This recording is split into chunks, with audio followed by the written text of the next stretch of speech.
At the bottom of Africa, just outside of Cape Town, there's a place which was built to relocate families coming from emergency situations, such as forced evictions, the homeless, and victims of xenophobia, to name just a few. It is said that there are 20,000 residents, but nobody knows for sure. This temporary relocation area is made up of 1,600 houses. Now, when I say houses, they are actually basic shack structures made from tin, which are only 6 by 3 meters in size. There are on average 9 people living in each house.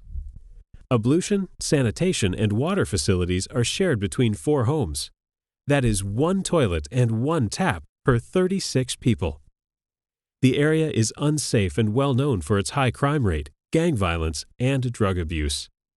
This is mainly as a result of the numerous social problems that arise from living in a densely populated and unprotected living space.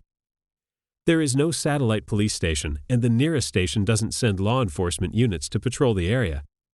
Being so exposed to the elements with very hot or cold weather conditions, wind and sand, make it a tough place to live.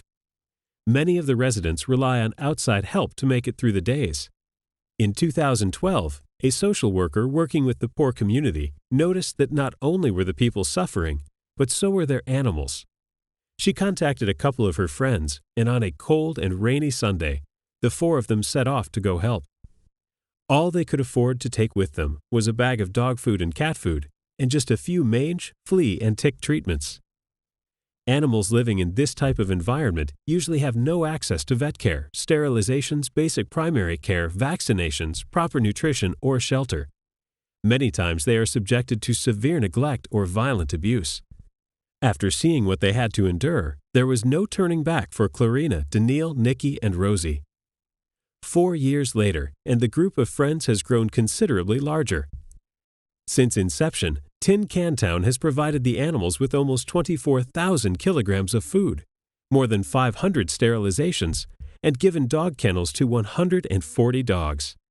They have also rehomed hundreds of animals and provided essential medical care to thousands of sick and injured animals. Tin Can Town has outreaches every second Sunday, where primary care is given by dipping against parasites, deworming them, vaccinating, and general health checks. The animals now even have their very own ambulance which takes sick and injured animals to the hospital whenever needed, day or night.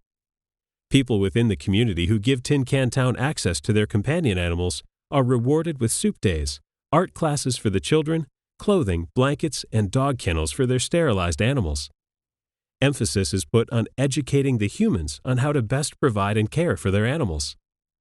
Friends of Tin Can Town, many of whom are Sea Shepherd supporters, come to help out while touring South Africa. They go back to their home countries and continue to support Tin Can Town by raising funds and spreading awareness. The Australian Teal Sisters even established a local chapter in Australia to raise funds for emergency medical care and much-needed dog kennels. You can visit their Facebook page to see what the team does in the field and how you can help the animals of Tin Can Town.